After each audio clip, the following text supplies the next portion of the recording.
Welcome to Mirayantra Robotics. Today we're going to create a simple touch sensor using a transistor. This is a great project for beginners to learn the basics of electronics and how transistors work. Let's start by gathering the components you'll need. Breadboard, an LED, an NPN transistor, like the 2N2222 220 ohm resistor, some connecting wires, and a 9V battery. Insert the transistor into the breadboard. Show the base, B, collector, C, and emitter, E, pins.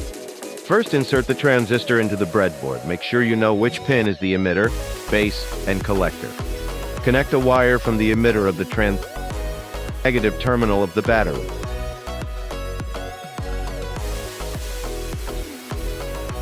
Connect the collector to the negative leg of the LED.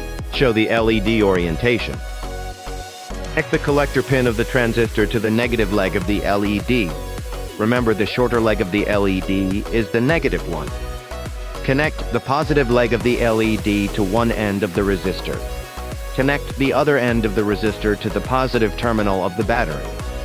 Then connect the positive leg of the LED to one end of the 220 ohm resistor. The other end of the resistor goes to the positive terminal of the battery.